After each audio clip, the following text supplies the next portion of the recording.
Frauschers, hold up. Don't scroll. Bro, tonight's SmackDown was so freaking bad. I swear, WWE's trying to make me lose brain cells for free. Oh man, what do I say? Frauschers, don't waste your money on horror movies. When this show's straight up a nightmare. Like, seriously, are the writers drunk or just plain out of touch? I mean, it's 2025 and we're still getting the same recycled crap, worse booking, dead storylines, and matches so stale they make my old sneakers look fresh. Are you kidding me, guys? No cap. So, you know guys, SmackDown's going downhill like my hope in my life. And it's not even a wrestling show anymore. No, it's not even a wrestling show anymore. It's a comedy and not the good kind. And on top of that, bro, you know, the most exciting thing was me checking the clock, wondering when will this garbage show end? And before you say, but the main event, not at all. And please don't even get me started on their next big PPV on ESPN, Crown Jewelry. Oh, give me a break. I'm still not recovered from their disaster WrestlePalooza, and now Crown Jewelry is just 2 weeks away. Oh, give me a break. What do I say, man? Main event booking? It was pathetic. Storylines? That was trash. The women's triple threat match? Oh man, give me a break. You know guys, that match might as well call it a botch fest cause it was a whole disaster, bro. My grandma could book a better matches blindfolded. So listen, Frauschers, if you're new here, slam that subscribe button like WWE slamming my patience.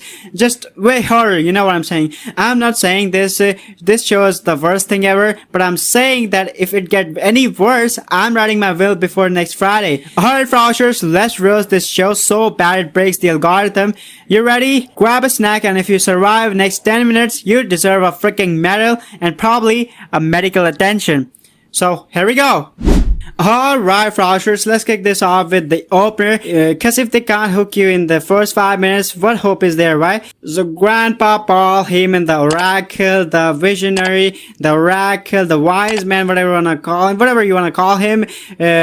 So Paul Heyman basically comes out in the Flash and looking all sick in his suit, mic in hand, and I'm thinking, okay, Paul is good, he's gonna drop some heat on the Bloodline 2.0 or whatever Soul is cooking up, but nah, dude's got nothing. Zero. It's like he forgot his lines and just starts freestyling. Like, what do you want to talk about? And he basically asked the crowd like it's open mic night at the comedy club gone wrong and yada trash talk that goes nowhere. Building to absolutely crickets. Then boom! Adrenaline in my soul. Every thought out of control. Woo! Out comes Cody Rhodes, or should I say Boring Rhodes? So American Nightmare, more like American Snooze Fest. And get this, Michael Cole. Oh man, this man has got on my nerves. You know guys, he tries to hype it up with the dumbest line ever. He says something like, "Hey Booker T, welcome to the Cody Rhodes experience." What the fuck does that even mean, Cole? You buttering him up like he's the serving pancake? It's weird, man. It's straight up embarrassing. Afterward, Cody Rhodes grabs the mic and, you know guys, he talks some trash about his destiny or whatever. I zoned after Underdog. The next thing you know, the Vision's goons roll up. Like, why? Why these goons are showing up on SmackDown? Like, they've already ruined Monday Night Rocks to the death, and now they're showing up to already dead show that is Friday Night SmackDown. Like, are you kidding me, man? What are we doing at this point? Anyway, so Braun Breaker and Bronson Reed, the Human Wrecking Ball, they just brawl for no damn reason. Smash Cody around like he's a crash test dummy. Crowds half popping and half yawning, and then Randy Orton, the Viper, comes out to makes the save. Like, why? A hug out of nowhere and some punches. Look, Frauschers, I love Randy Orton, he's a legend, but what the hell are they doing with him? Using him like a security blanket for Boring Rhodes? Oh, Cody Rhodes in trouble. Oh, Cody Rhodes in the trouble. Send Randy. It's lazy, Frauschers. They're propping up Cody as the invincible hero, and they're killing the vibe. SmackDown was dead without him, and guess what? It's deader now that he's here, carrying this show on his sleepy shoulders. What do I say, man? This was pathetic. Overall, this was a mid-opener, another one, nothing changed. WWE, wake up. Give us stakes, not this filler brawl bullshit. Next up, we got the tag team match. Melo Don Miz, or Miz Don Melo, whatever you want to call him, versus the Street Profits. Number one contenders match for tag titles.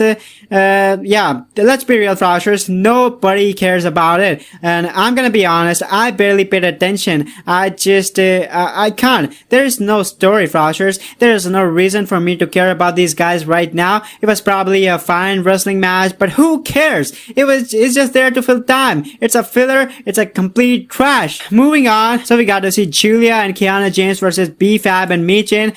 Forget the match. Screw the match. Let's talk about how they're absolutely wasting my beautiful madness, Julia. It's an actual crime, Froshers. As you know, Froshers, like I've already said in my previous video, Julia, she's so much better than this. Look at Stephanie Vicker, for example. She comes up to the main roster along with Julia, and boom, she's the world champion. But my girl Julia, she's stuck with this horrible reign as Women's United States champion, doing nothing. It's a joke. And Triple H, if you are listening, you're probably watching this video. You know, Hunter, you are the worst damn booker on this planet Earth, and everyone knows it. But for love of God, please book Julia better. Please, for love of God, please book Julia better. This is just sad, man. Next up, then we got Drew McIntyre. And what does he do? He basically comes out and cries and cries and cries. That's exactly what he did. He complains about how he lost at WrestlePalooza. He's just whining on the mic. He's just whining on the mic.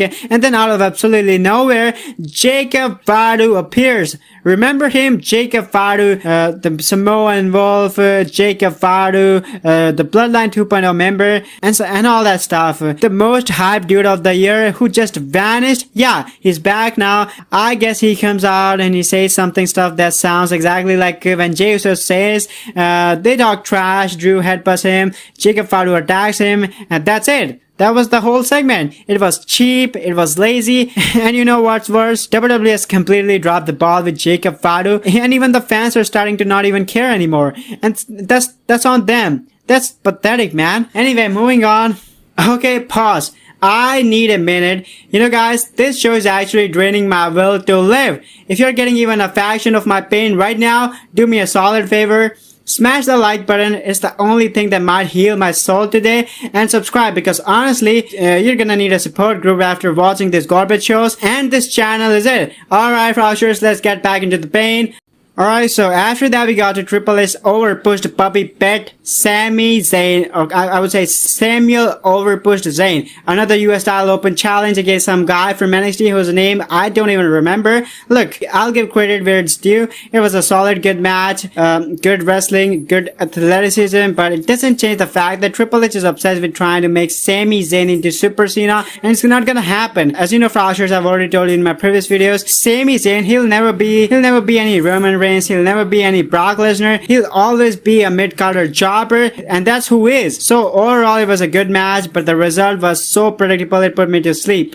And finally, the main event, the thing that was supposed to save this train wreck of a show, Nia Jax, the Mountain Women of SmackDown versus Tiffany Stratton, the Overpushed Women of 2025 versus Jade Cargill, one of the strongest women on planet Earth, for the Women's World Championship match. And my first question is, why? Like, who asked you for this match, WWE? I'll tell you who. Nobody! You know, guys, we have seen this match a billion times. They have no stories, so they just throw this at us and hope we didn't notice. And the crowd in Florida was chanting, "This is awesome." Are you guys insane?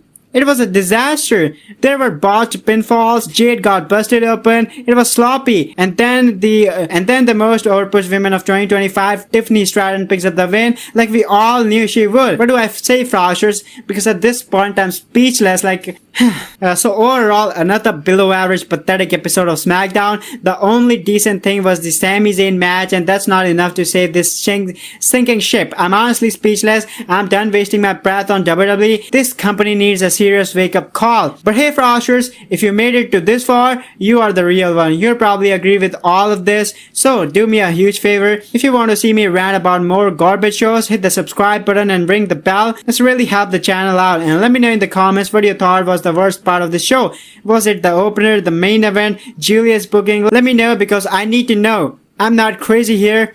Alright guys, that's all I've got. I'll see you in the next one. Till next time, stay awesome. Have a good day. Bye.